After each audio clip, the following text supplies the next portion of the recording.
Shalom, this is Tazaba from the GMS South Holland camp, coming back to you through the spirit and power of Yahweh Shem Shai.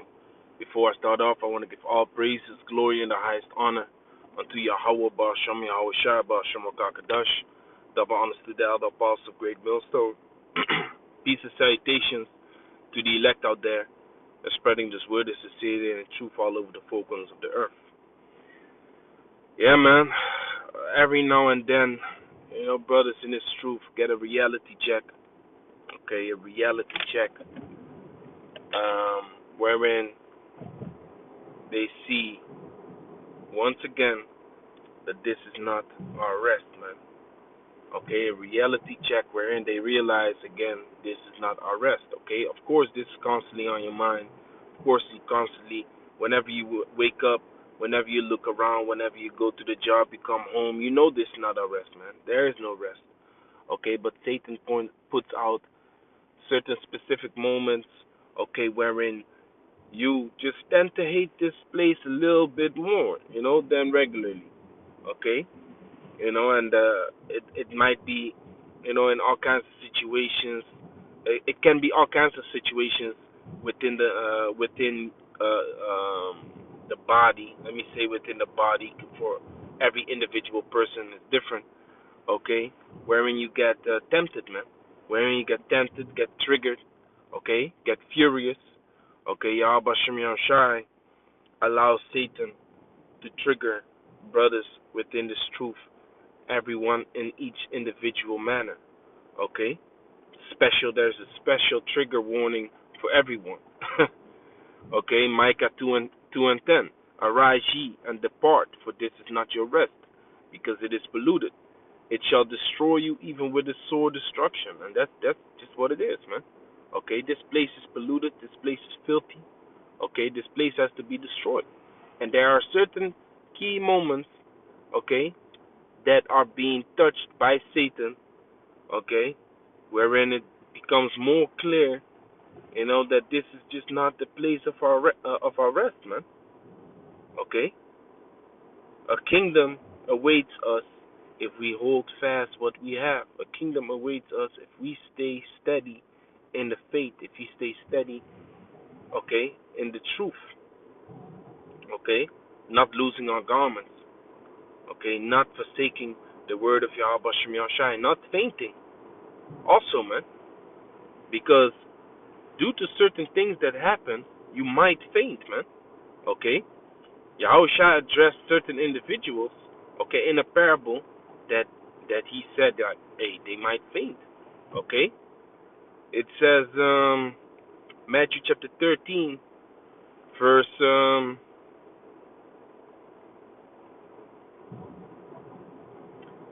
20. But he that receiveth seed in the stony places, the seed representing this truth, the same is he that heareth the word with and with joy receiveth it. Yet, Slakia, yet hath he not root in himself, but dirt for a moment, Slakia, dirt for a while. For when tribulation and persecution ariseth because of the word, by and by he is offended. You see that? And he falls off. He falls out of this truth, man. Okay? Now, like I said, man, Satan puts these moments in your life, man, in your life, in the time you're walking in this truth. Okay? Since the day you come into this truth, he has certain moments wherein he's just gonna bug the hell out of you, man, and trigger you with something, with a special trigger point, especially designed for you. Okay? It might not bother another brother, okay, if he would go through that thing, but it bothers you a lot, man. Okay? It bothers you a lot. Let me see. I wanted to grab Luke. I wanted to grab a lot of scriptures, actually. Luke 22, verse 31. Okay, we have to understand Satan's job is to trigger us, man. Satan's job is to get us out of balance. Okay, because balance is the key. Balance is the key within this truth, man.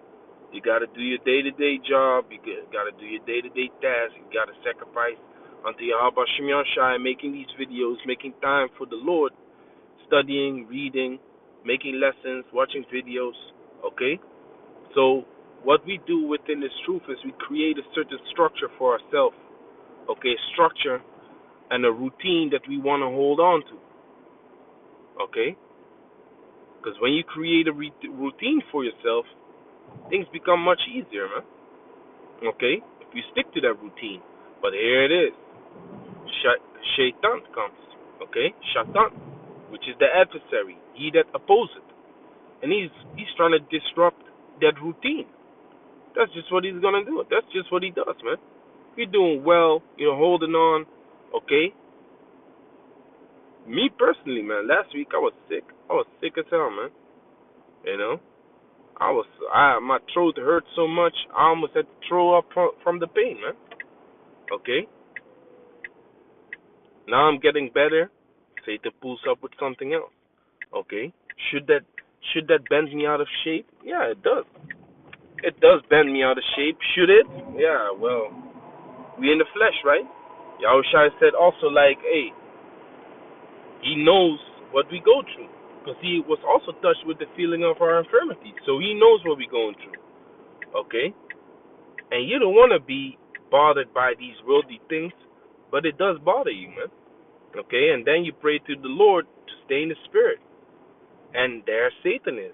Again, to get you out of the spirit. That's his job, man.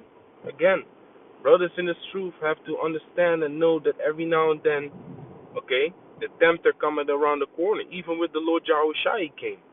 Okay? When the Lord was preparing himself to, level up and go and preach the word. Before the Lord Yahushua went out and preached the word, he had to deal with Satan. Okay? Now, during his time, Satan came up many times. Okay? One account we know of, wherein Yahushua called Apostle Peter Satan. And why was that? Because he was struggling in his mind concerning the deed that he had to do. And then Peter came up, a beloved brother of him, demotivating him in the thing that is laid up for him. You understand? This is Luke chapter 22, verse 31. And the Lord said, Simon, Simon, behold, Satan hath desired to have you, that he may sift you as wheat. But I have prayed for thee, that thy faith fail not. And when thou art converted, strengthen thy brethren. Okay, so Satan has a desire for you, man. And that's something that you always got to realize, man. Okay? When everything is going too smooth, you better know, you better realize that Satan is creeping, man. Satan is creeping around the corner. He's ready to jump up on you, man. He's ready to leap on you. You better have your eyes open. You better be clear-minded, because Satan is ready to jump on your ass, man. Okay? Stay sharp. Stay vigilant. Okay? Watch as well as pray. And be sober. Okay? A video that I did recently.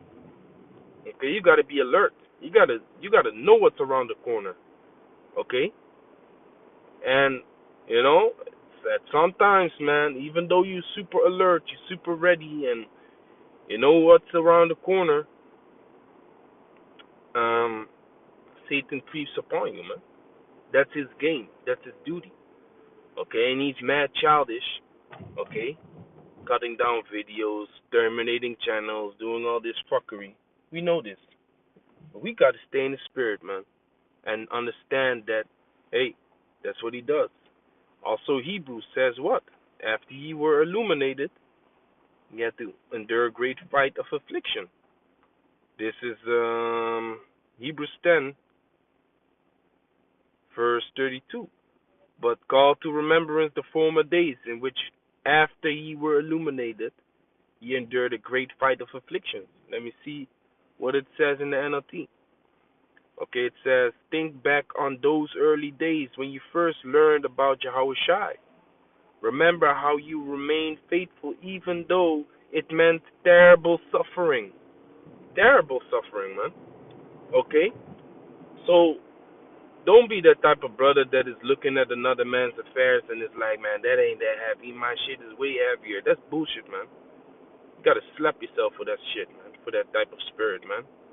Okay, 110 kilo brother, in weight, a brother that is 110 kilos in weight. Okay, he might not have a difficult time lifting, okay, or bench pressing, what is it, 225 pounds. He might not have a hard time doing that. But guess what? A brother that is 60, 70 kilos, man, he gonna struggle with that shit, man. Because that's not according to his body type. That's not according to his weight. Okay? His max is something else. Okay? And sometimes, maybe if you compare it, it comes down to the point that he's even lifting more for his body weight than you. You understand? But this shit is not a game, man. Shit is not a competition, man. Brothers are suffering. Brothers are going through hell. And that's why it's so important to be there for one another, man. Be a brother, man. Instead of judging, whether the thing that the brother's going through is tough or not. It is tough, man. Otherwise, the brother, you wouldn't hate a brother, man. Okay? And even though brothers going through things, sometimes you don't even hear them. Now, at the point you start hearing them, that's when you got to understand, like, man, this brother's really going through hell, man. He's really suffering. You understand? But like I said, man, there are always things that are popping up left and right, to get you bent out of shape. Satan just wants you to get you out of your routine, man. Okay? And funny enough, last week I started a hard routine for myself, which is tough, but I can handle it. Okay, I just need to get the hang of it. Okay, this routine that I have set up for myself, I just need to get the hang of it. You need to get used to it, and push through, man. Boom, what happens? I get sick. Okay, boom. I rest a little bit. I still do the things that I set up for myself to do. I push through, and then now today, a fucking demon pulls up to the house, man, talking about she gonna kill me. Actually, she said she gonna murder me. She gonna murder me. She gonna stab me. Whatever. Knife emojis. Threatening me, and actually pulling up to the house. And it was a spirit because the elder Naka, okay, the camp leader of GMS Holland, was right there in front of the door, man. Okay, if he wasn't there, I don't know what would have happened, man. I might have gotten carnal. Okay, because if someone threatens your life, hey, and this ain't America. Okay, in America, if someone threatens your life, and sets foot on your property, you allowed to do with that person what the fuck you want to do, man. Bust a cap in his head, whatever, man. All it ain't so, man. Okay, all it ain't so, man. If someone pulls a knife, you're allowed to pull a knife. If someone wants to stab you with the knife, you're allowed to defend yourself with a knife. But if not, if it doesn't go like that, man, it ain't allowed, man. And no guns allowed in Holland. But you already know what kind of carnal thoughts I get in my head, for this individual that thinks she can harm me or my family, man. You must be crazy. You understand? So hey, Satan, man, Satan be pulling up, trying to get you out of that beautiful routine that you have set up for yourself to, be good unto thyself, and giving the Lord this offering in due time. You understand? Like the scripture says.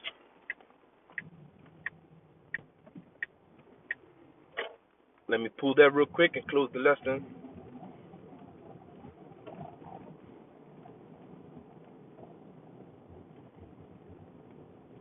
Sirach chapter 14, verse 11. My son, according to thy ability, do good to thyself, and give the Lord his due offering. You understand? Be good to yourself and give the Lord his due offering, man. Keep your life in balance. Keep your life in shape. Okay? Don't get slothful concerning physically, nor spiritually. Okay? Don't get slothful, man. Get yourself in move. Put in some movement. Put in some exercise. Put in some spiritual exercise. Don't lay on the couch watching Netflix all the fucking day, man. It's bullshit, man. Pick up that Bible, man. Okay? Put on those running shoes. Go for a hike. Go for a walk. You see the elders apostles, man. They're up in age. They jump on the bike. They do jogging. They do boxing. They do whatever. They hit the gym. Okay, make sure you stay in shape, man. Because if your body ain't in check, guess what? Your spirit ain't gonna be in check neither, man. So keep that in mind. Akyam Satan is always around the corner, man. Okay, stay sharp. Shalom.